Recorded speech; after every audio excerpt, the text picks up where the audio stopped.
Assalamualaikum warahmatullahi wabarakatuh. Innal hamdalillah nahmaduhu wa nastaghfiruh wa na'udzu billahi min syurur anfusina wa min sayyiati a'malina. May yahdihillahu fala mudhillalah wa may yudlilhu fala hadiyalah. Asyhadu an la ilaha illallah wahdahu la syarika lah. Asyhadu anna Muhammadan abduhu wa rasuluh. Qala Allah tabaraka wa ta'ala, ya ayyuhalladzina amanu taqullaha haqqa tuqatih wa la tamutunna illa wa antum muslimun. Tsumma amma ba'd. Fa inna astaqal hadits kitabullah wa khairul hadi hadi Muhammadin sallallahu alaihi wasallam, syarrul umuri muhdatsatuha wa kullu muhdatsatin bid'ah wa kullu bid'atin dhalalah wa kullu dhalalatin finnar. Ikhwa fi din wa ikum rahimahullah. Kita mengucapkan pujian kepada Allah Tabaraka wa Ta'ala atas curahan limpahan nikmatnya kepada kita. Salawat dan salam untuk Nabi kita Muhammad sallallahu alaihi wasallam, pada keluarga beliau, sahabat beliau, dan pengikut yang setia istiqamah hingga hari kiamat kelak. Mudah-mudahan Allah Jalla Jalaluh memasukkan kita ke dalam golongan orang-orang yang senantiasa setia mengikuti ajaran Nabi kita Muhammad sallallahu alaihi wasallam hingga malaikat maut mencabut nyawa-nyawa kita. Amin amin ya rabbal alamin.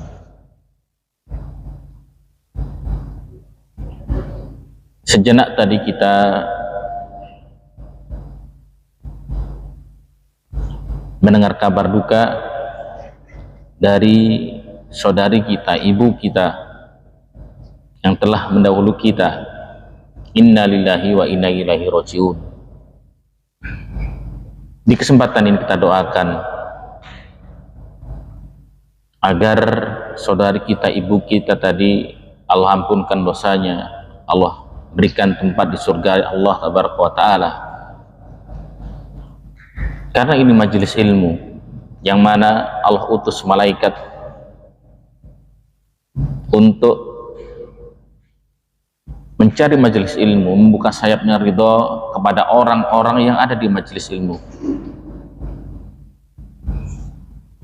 Kesempatan bagi kita mendoakan apa hajat kita yang hendak kita inginkan agar Allah kabulkan.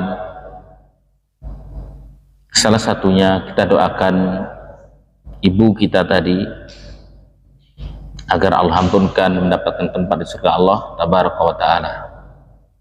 Nah, insyaallah ta'ala kita akan melanjutkan kajian tauhid kita setelah sebelumnya di bab ketiga kita sudah lewati. Insyaallah di kesempatan ini kita akan memasuki bab yang keempat. Bagi yang punya fotokopiannya di halaman 86, di halaman 86 dibaca dulu satu orang.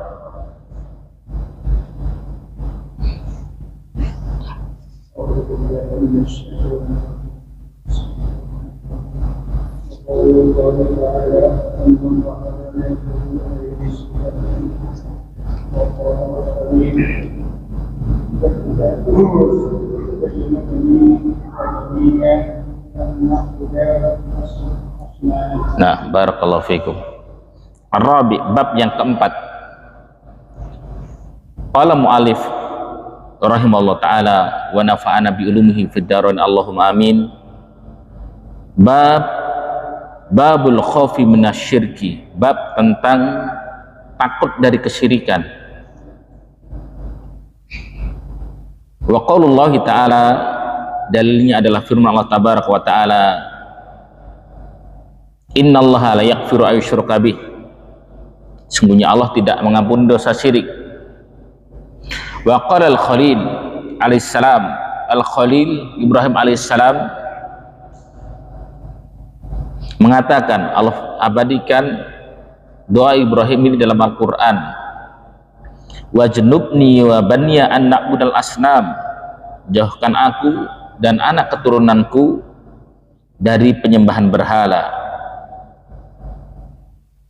Ini dua ayat yang dibawakan, dan ada 3 hadis Rasulullah SAW yang dibawakan. Insya Allah akan kita bacakan nanti. Bab keempat ini bab takut dari kesyirikan. Kenapa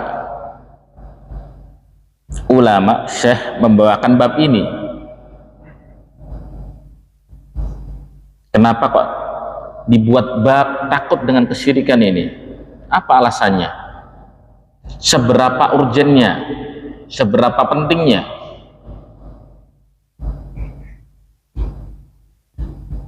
Ulama menjelaskan ada setidaknya 2 alasan kenapa perlu dibawakan bab ini, bab takut terhadap kesyirikan ini.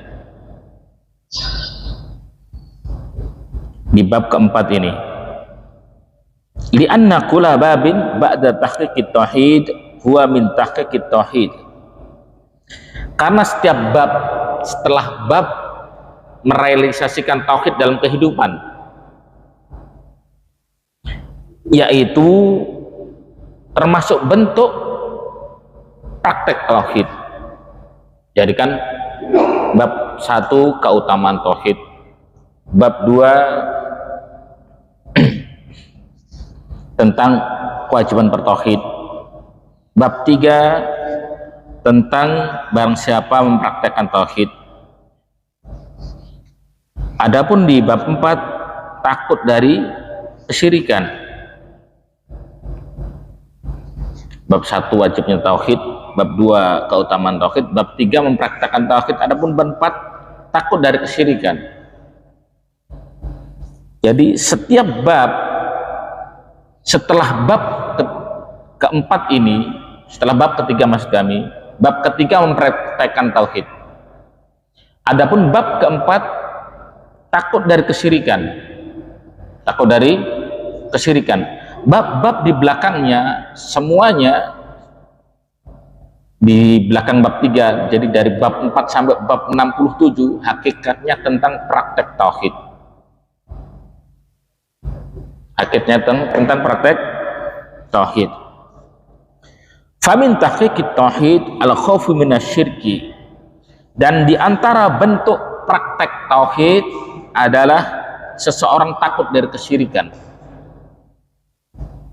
Kan bab 3-nya, barang siapa bertauhid, merealisasikan tauhid, jazakallahu khairan, terima kasih. Barang siapa bertauhid, merealisasikan tauhid dalam kehidupan, pasti masuk surga tanpa hisab, tanpa azab. Salah satu bentuk praktek dari tauhid yaitu takut dari kesyirikan.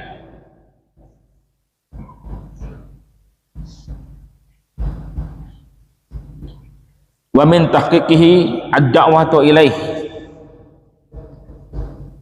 di antara juga praktek dari tauhid yaitu berdakwah kepada tauhid. Nanti ada bab tersendiri setelah ini, bab tentang dakwah kepada tauhid, dan seterusnya sampai akhir kitab. Jadi bab 1 wajibnya bertauhid, bab 2 keutamaan tauhid, bab 3 praktek tauhid, bab 4 sampai bab ke-67 hakikatnya itulah bentuk praktek tauhid itu dalam kehidupan. Itu yang pertama.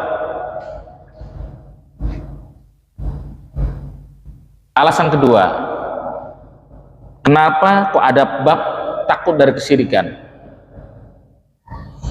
Li'anal insan yaro anahu qad haqqaqat tauhid wa huwa lam yuhaqqiqhu fala yaqtarra bi nafsihi.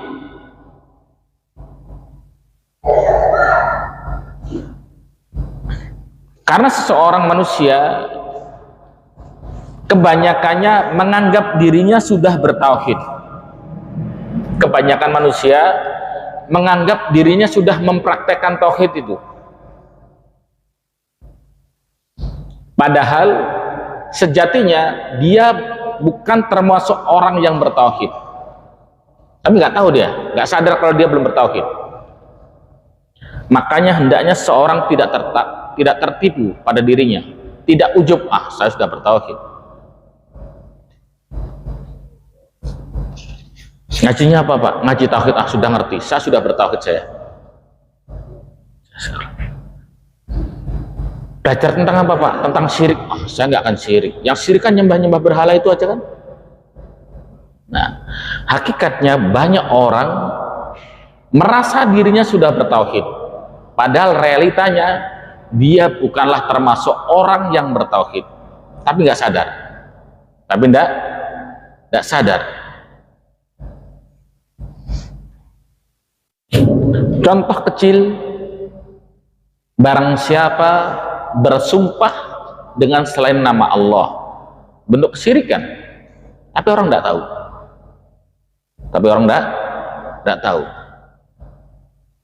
Sumpah mati Pak, saya nggak tahu Pak. Sumpah mati, bersumpah dengan kematian makhluk Allah, dia bersumpah dengan itu, sudah jatuh dalam kesyirikan. Insya Allah di bab-bab berikutnya akan ada perinciannya. Baik, di bab takut terhadap kesyirikan, dalil yang pertama yang Syekh bawakan yaitu Quran surat An-Nisa ayat ke-116.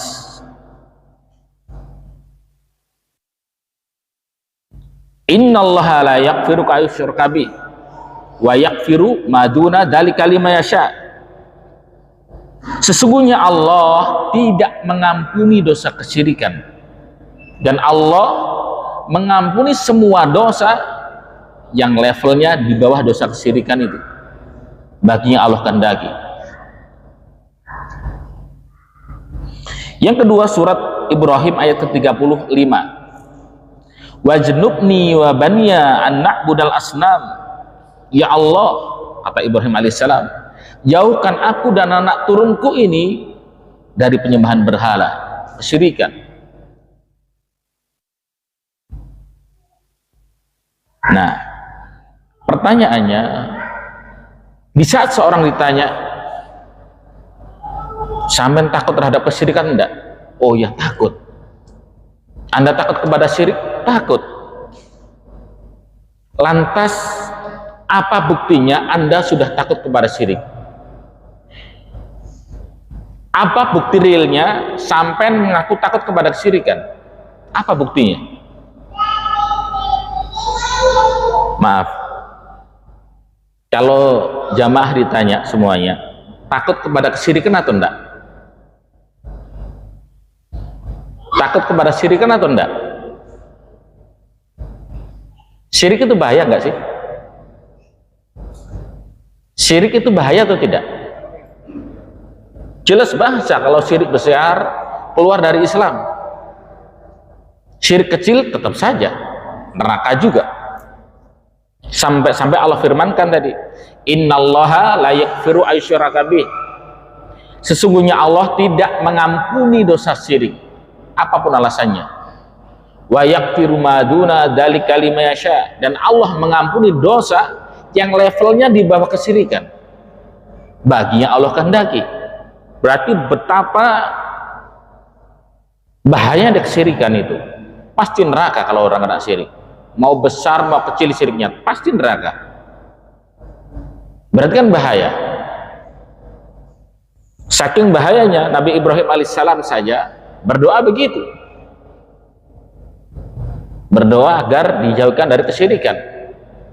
Padahal doa ini diucapkan oleh Nabi Ibrahim alaihissalam di saat Mekah belum ada manusianya, cuma ada 3, Ibrahim alaihissalam, Ismail alaihissalam, dan istrinya Hajar.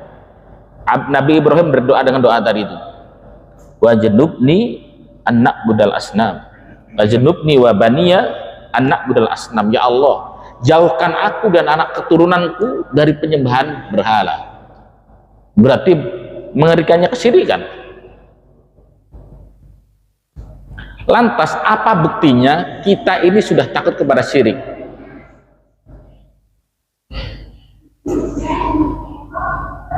Apa buktinya, Pak? Bagaimana sih kita ini takut kepada syirik? Nah, kan orang mamanya takut kemalingan, sudah kunci rumah, gembok pintu, dan seterusnya. Jadi dia ada upaya terhadap sesuatu yang ditakuti. Kalau kita takut kesyirikan, upaya kita apa? Apa upayanya? Apa? Tidak sembarangan bersumpah. Nah, barakallahu fikum.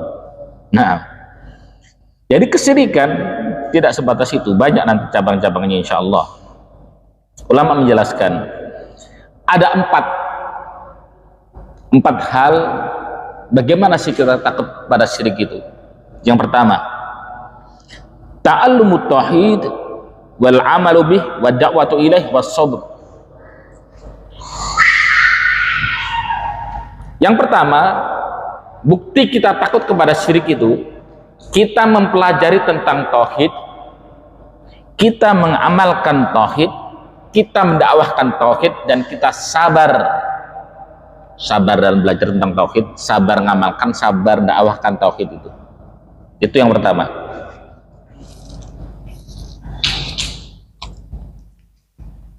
Jadi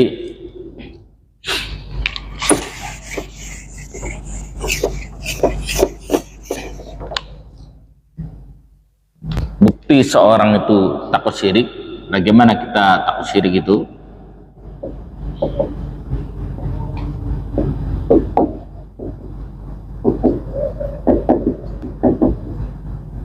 Ada 4.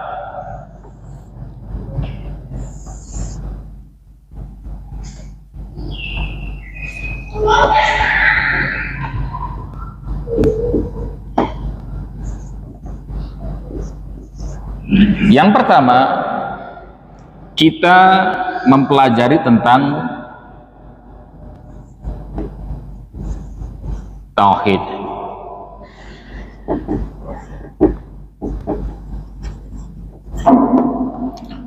Lantas berikutnya kita mengamalkan tauhid itu.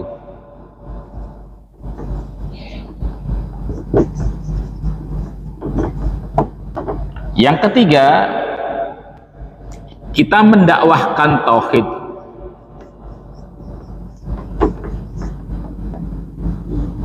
Berikutnya kita sabar. Sabar dalam apa? Sabar dalam mempelajari tauhid, sabar dalam mengamalkan tauhid dalam kehidupan, sabar dalam mendakwahkan tauhid itu sendiri. Itu yang pertama. Ini bukti seorang takut kepada kesyirikan, pertama belajar tauhid dulu. Poin kedua,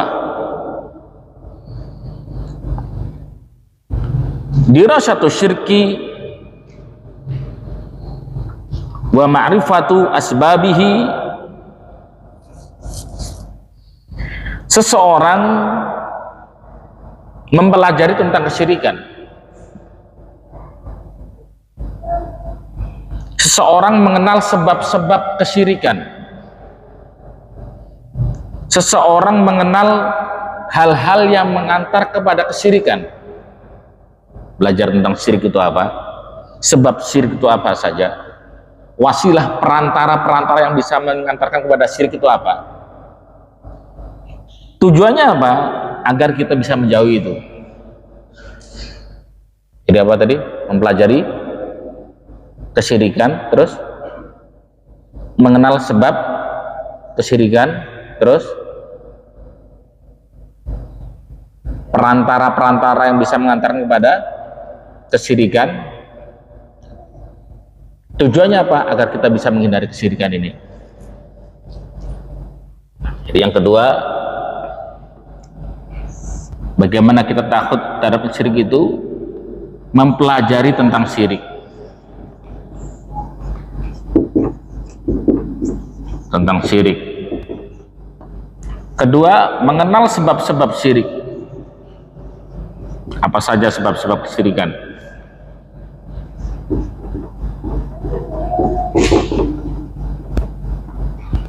Ketiga, mengenal perantara kesyirikan, perantara-perantaranya, maksudnya perantara kesyirikan. Kita mempelajari hal ini tujuannya apa? Tujuannya untuk menjauhi kesyirikan.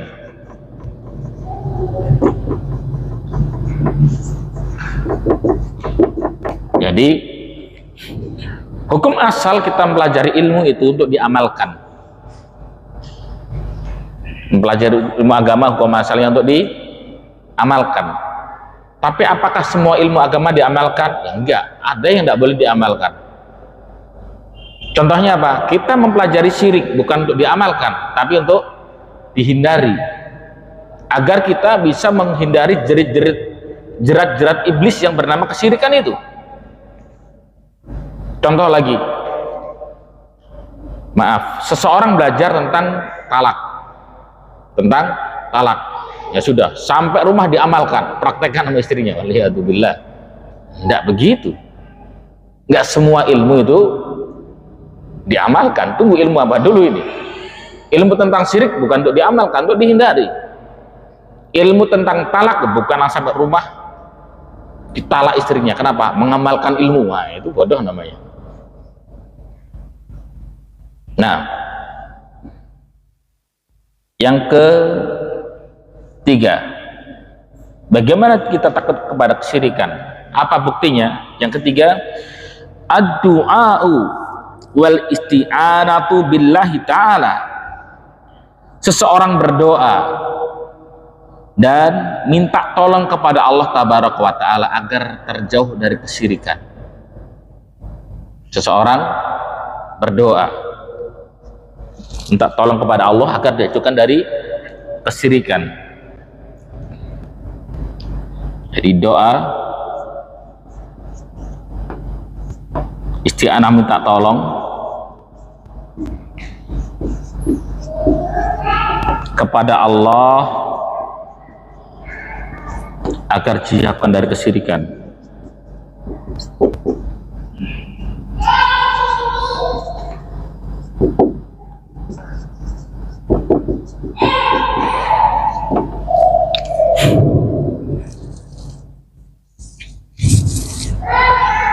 Ada satu doa yang Rasulullah SAW ajarkan kepada sahabat yang mulia Abu Bakar As-Siddiq radhiyallahu an dalam sebuah hadis yang panjang. Doanya sebagaimana Rasulullah SAW sabdakan, Allahumma inni a'udzubika an usyrika bika syai'an wa ana a'lam wastaghfiruka minadz-dzambi alladzi la a'lam. Ya Allah, aku memohon ampun kepadamu, berlindung dari dosa kesyirikan, dan aku tahu itu syirik, dan aku pun mohon ampun kepadamu dari dosa kesyirikan yang aku nggak tahu kalau itu syirik. Karena kesyirikan sebagaimana Syekhul Islam katakan, apalagi syirik kecil, bagaikan lautan tak bertepi, sangat banyak sekali cabangnya. Hanya taufik dari Allah lah seorang bisa terhindar dari kesyirikan. Makanya kita berdoa minta kepada Allah agar dijauhkan dari kesyirikan. Jadi doanya bukan cuma sekedar ya Allah tambah istri lagi, bukan cuma itu doanya. Nah, itu yang ketiga. Yang keempat, al-bara'atu minasyirki wa ahli. Seseorang berlindung berlepas diri dari kesyirikan pun dia berlepas diri dari pelaku kesyirikan. Dia berlepas diri dari kesyirikan dan berlepas diri dari pelaku kesyirikan, menjauh dari mereka. Kenapa? Agar tidak menjadi seperti mereka. Jadi bara, berlepas diri.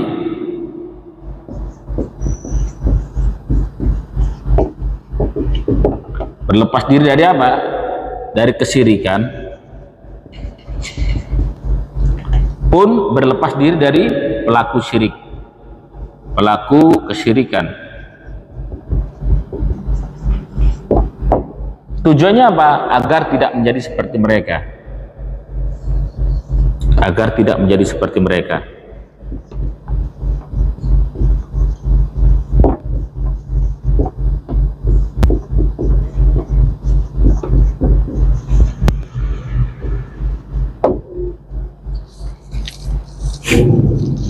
Dan kecemburuan ini sudah mulai luntur dari diri kita. Kecemburuan ini sudah mulai luntur dari diri kita. Di saat ada kesyirikan, kecemburuan kita biasa-biasa saja. Padahal harusnya di saat Allah dimaksiati, Allah disekutukan, kita cemburu Allah disekutukan.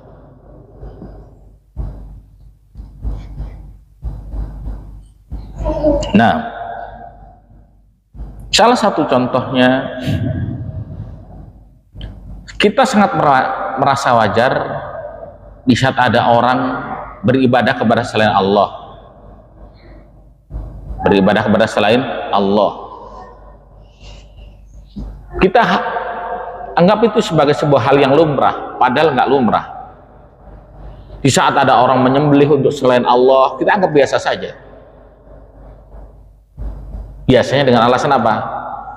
Adat istiadat, padahal kesyirikan. Di saat ada orang bersumpah untuk selain Allah pun sama.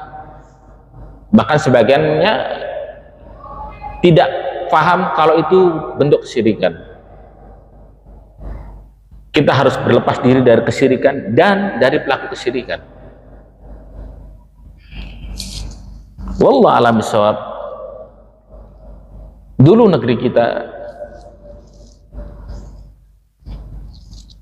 pernah terjadi huru-hara besar.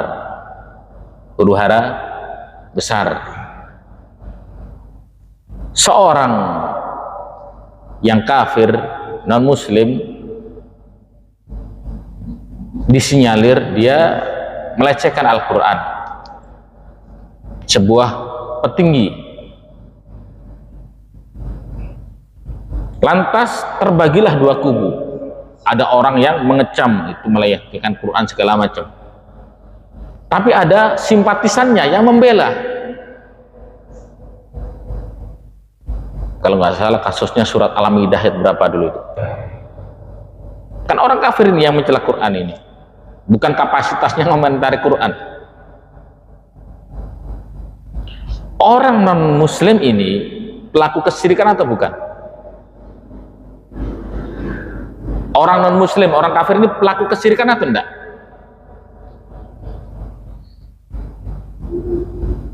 Terlalu tegang ya.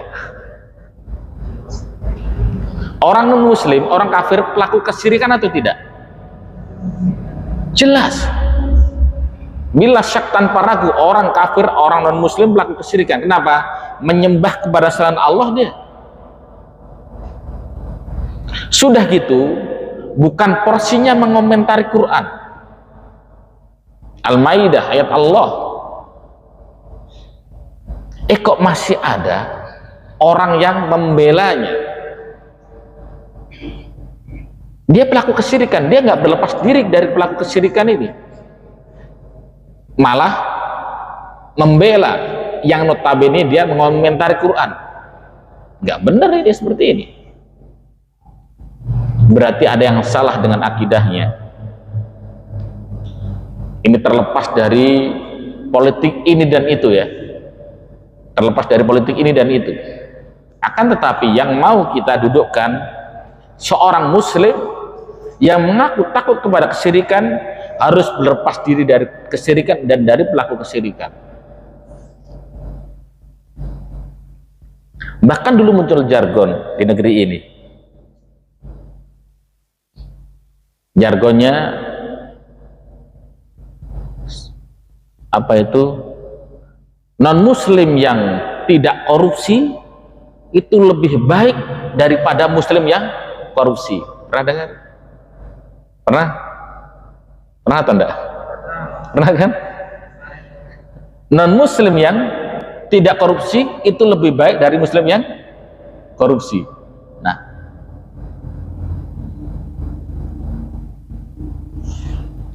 non muslim, orang kafir menyembah kepada selain Allah, dosa-dosa apa ini? Syirik. Korupsi dosa besar enggak? Dosa besar, mencuri loh. Dalam Islam potong tangan itu. Nah, sebesar-besarnya dosa mencuri, lebih besar dosa kesyirikan.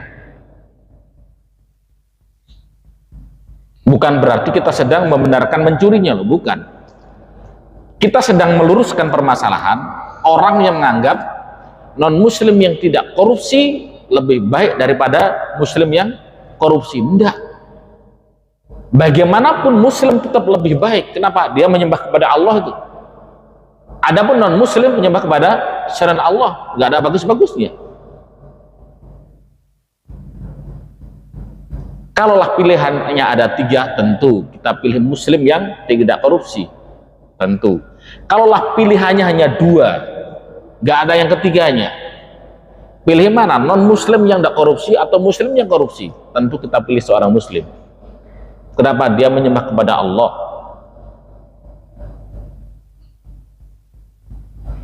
Nah,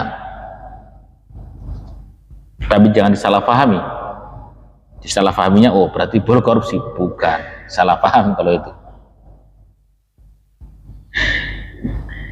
Jadi asyirku la yaghfirullahu abadan. Kesyirikan Allah tidak akan ampuni selamanya. Idza mata alaih, kalau seseorang meninggal mati di atas kesyirikan, Allah nggak ampuni, pasti neraka. Innallaha la yaghfiru ayyushraka bih.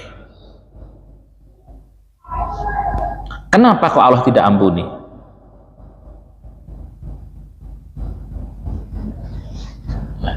Kenapa kok syirik Allah tidak ampuni?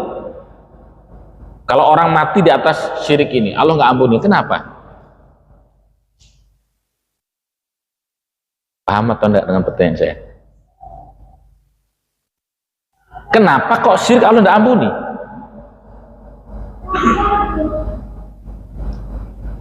Kenapa? Nah, hak Allah yang paling tinggi itu apa? Diesakan. Allah berfirman, "Wa ma khalaqtul jinna wal insa illa liya'budun." Tidaklah kuciptakan jin dan manusia melainkan untuk beribadah kepada Allah.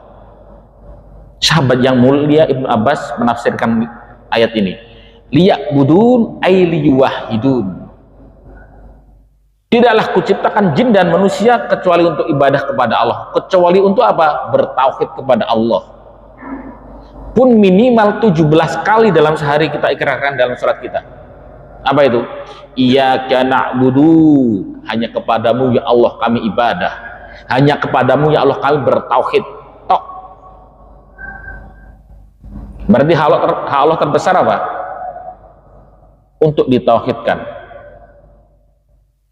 Hak Allah terbesar untuk ditauhidkan.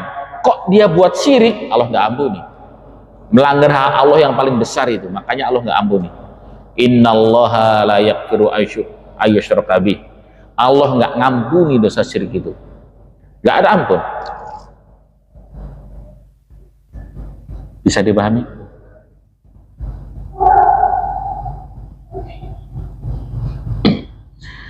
Jadi faman mata ala syirkil akbar fahuwa khalidun khuludan. barang siapa meninggal di atas syirik yang besar, dia kekal di neraka. Adapun walau mata ala syirkil asghar fa innahu yu'adzabu biqadri syirkahu tsumma yadkhulul jannah. Adapun barang siapa yang meninggal di atas syirik kecil, dia masuk neraka pasti sesuai dengan kadar kesyirikan kecilnya itu, barulah masuk surga nanti. Habis waktunya. Barakallahu fikum. Berapa? Nah, ya berarti insya Allah pertemuan selanjutnya kita lanjutkan. Silahkan kalau ditanyakan. 3 menit. Ada? Nanggung sekali, masya Allah. Barakallahu fikum. Ada yang ditanyakan? Oke.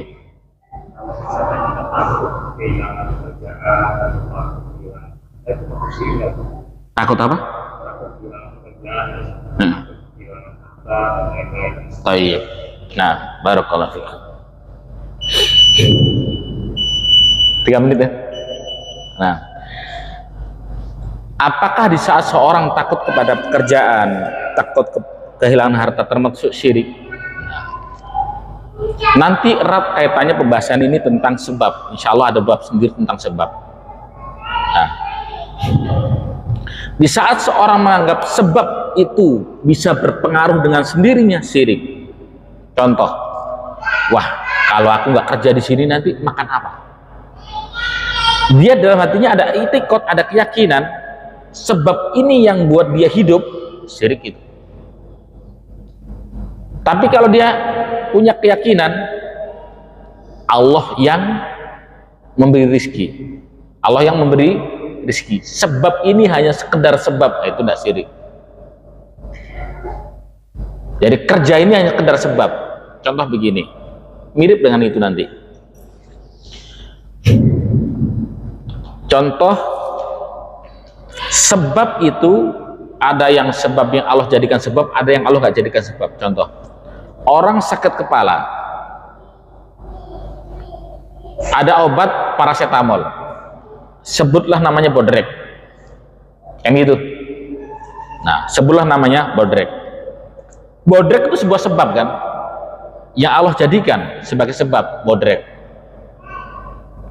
Sudah? Nah, kalau dia meyakini bodrek ini yang menyembuhkan dirinya, syirik. Dia hanya boleh meyakini Allah yang menyembuhkannya dengan perantaraan sebab bodrek ini. Itu tidak syirik. Jadi dia kalau meyakini bodrek ini yang menyembuhkan, itu syirik, tapi syirik kecil. Kenapa? Allah jadikan dia sebagai sebab memang. Syirik kecil.